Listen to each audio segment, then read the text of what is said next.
এই ভিডিওতে আমি উইড নিয়ে চাকরির যত পরীক্ষা আছে, উইড নিয়ে যত প্রশ্ন আসে সেটা নিয়ে কথা বলবো। অনেক প্রশ্ন আছে, কিন্তু সব কিছু কিন্তু চাকরির পরীক্ষায় আসে না। কি আসে সেটা নিয়ে কথা বলবো। তো আজকে আমি যাচ্ছিলাম একটা ধান ক্ষেতের পাশ দিয়ে। বোরো ধানের এখন সিজন, কিন্তু খেয়াল করে দেখেন, এখন বোরো ধানের টিলারিং স্টেজ। এখন যেটা করতে হয়, এখন ধান ক্ষেতে প্রচুর ঘাস হয়, সেই ঘাসটা তুলে তারপর সার দিয়ে দিলে ধানের গ্রোথটা খুবই কি বলে ব্যাপক গ্রোথ হয়, প্রলিফেরাস গ্রোথ হয়। তো সেই জন্য আমাদের আজকের টপিক হচ্ছে উইড। উইড হচ্ছে any of type plant. Of type মানে হচ্ছে আপনার যে কোনো, আপনি যেটা চান না, আনডিজায়ার্ড প্লান্ট। যদি আপনার ধান খেতে যদি সরিষাও হয়, কিংবা ধান খেতে যদি গমও হয়, সেটাও কিন্তু আপনার উইডের মধ্যেই পড়বে, বা আপনার আপনার যেটা হিসাবের মধ্যে নেই। এবার খেয়াল করে দেখেন, যখনই আপনি উইড পড়তে যাবেন চাকরির পরীক্ষাগুলোতে, একটা জিনিস বারবারই আসে, আমাদের কিছু কম্পিটিশন আছে, রিলেশনশিপ আছে।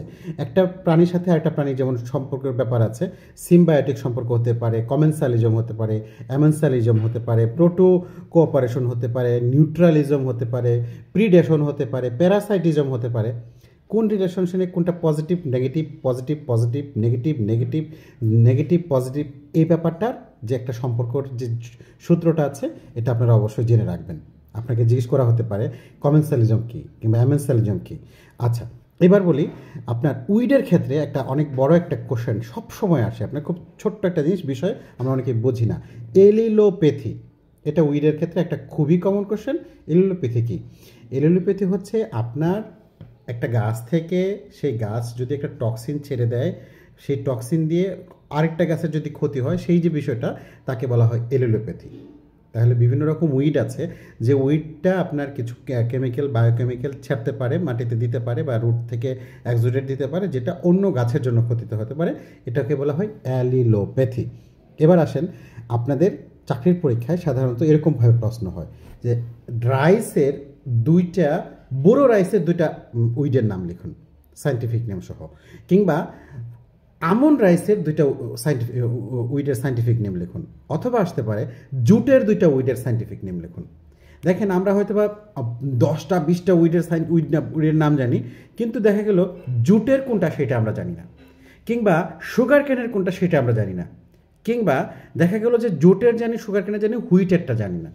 এই জন্য আপনারা অন্ততপক্ষে যখন পড়বেন, তখন জুটের দুইটা, হুইটের দুইটা, সুগার কেনের দুইটা, কমন যেসব ক্রপ আছে সেগুলোতে।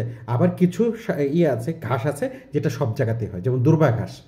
এখন আপনার যদি এটা জুট হয়, এটা যদি হুইট হয়, এটা যদি রাইস হয়, আপনি সব জায়গায় দিতে পারবেন। তাহলে একটা কিন্তু আপনার শেখা হয়ে গেল, সাইনোডন, ডিকটাইলন। এরকম করে আপনারা খুব কমন কিছু জিনিস শিখে রাখবেন, যেটা একটা দিয়ে অনেক জায়গায় কাভার করা যায়। আবার হুইটের ক্ষেত্রে দেখেন, বথুয়া আমরা শাক হিসেবে খাই, চ্যানোপোডিয়াম অ্যালবাম। সেক্ষেত্রে বথুয়াটা কিন্তু ঘাস, কিন্তু সেক্ষেত্রে আপনারা এই জিনিসগুলো যদি জেনে রাখেন, তাহলে কিন্তু হুইট খুব বেশি পড়া লাগে না। এর বাইরে আপনার হুইটের কিছু উইডের আপনার উইড রিমুভালের ব্যাপারটা কিভাবে হয়, এটা আপনার ওই যে হার্বিসাইড দিয়ে উইড রিমুভ করতে হয়। কয়েকটা হার্বিসাইডের নাম আসে, যেমন 2,4-D, ডাইউরান আছে, বিটাক্লোর আছে, অ্যালাক্লোর আছে। রাইসের কোনটা হার্বিসাইড আছে, হুইটের কোনটা আছে, জুটের কোনটা আছে, এরকম প্রত্যেকটা আলাদা আলাদা করে দুইটা করে হার্বিসাইডের নাম রেখে রাখবেন। যেমন রাইসের আছে 2,4-D, অ্যালাক্লোর। হুইটের আছে ডাইউরান, লাইউরান, লাইনিউরান। আর জোটের হচ্ছে ডোলাপন। এরকম আপনারা জাস্ট সিম্পলি দুইটা করে নাম শিখে রাখবেন, এটা খুবই কাজে দেয়। আবার কিছু কিছু উইডের সায়েন্টিফিক নেমটা খুবই কমন আপনার। আর হচ্ছে যে আপনাকে রবি বা খরিফ উল্লেখ করে দিতে পারে, অথবা বলতে পারে যে দুইটা ব্রডলিফ উইডের নাম লিখুন। সেটাও কিন্তু আপনার অনেক সময় আমরা ব্রডলিফ উইডের নাম জানি না, ঠিক আছে। অথবা একুয়াটিক দুইটা উইডের নাম লিখুন। একুয়াটিকের যেমন কচুরিপানাটা হচ্ছে কিন্তু একুয়াটিক উইড। তো এরপরে আপনাদের সাথে লাস্ট একটা কথা বলবো, উইডের যে হার্বিসাইড যেগুলো আছে, হার্বিসাইডগুলো কিভাবে কাজ করে। হার্বিসাইডগুলো দুই রকম ওয়েতে কাজ করে, একটা হচ্ছে কন্ট্যাক্ট হার্বিসাইড, আর একটা হচ্ছে সিস্টেমেটিক হার্বিসাইড। কন্ট্যাক্ট হার্বিসাইডটা কি? কন্ট্যাক্ট হার্বিসাইড মানে হচ্ছে একটা পাতার মধ্যে আপনি বিষটা দিলেন, বিষটা দেওয়ার সাথে সাথে পাতাটা ঝলসে যাবে, গাছটা মরে যাবে, কিংবা পাতার মধ্যে রিয়াকশন শুরু হবে, মানে ক্লোরোসিস প্রক্রিয়ায় ব্যাঘাত ঘটাতে পারে, যে কোনো ঘটনা হয়ে আপনার গাছটা মরে যাবে। That is called contact pesticide. আর সিস্টেমেটিক যেটা হচ্ছে গাছের সিস্টেমের মধ্যে ঢুকে যাবে, ও গাছে আপনি দিবেন, দেওয়ার পর একটা সিস্টেমের মধ্যে দিলে গাছটা আস্তে সিস্টেমের মধ্যে নিয়ে টোটাল গাছটা কলাপস করবে, গাছটা মারা যাবে। তাহলে উইড রিলেটেড যতগুলো ব্যাপার আছে আপনারা যদি এই ভিডিও দেখে রাখেন।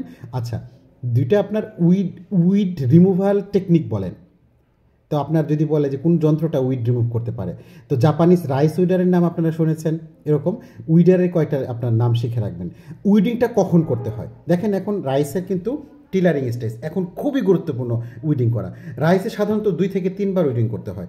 এটা আপনাদের খুবই ইন্টারকালচারাল অপারেশন হিসেবে এটা আপনাদের অবশ্যই জেনে রাখতে হবে। পাশাপাশি উইডগুলো আমাদের কিছু উইড আমাদের উপকারও করতে পারে, যেমন আমরা বথুয়াটাকে শাক হিসেবে খাই, এটা জেনে রাখতে হবে।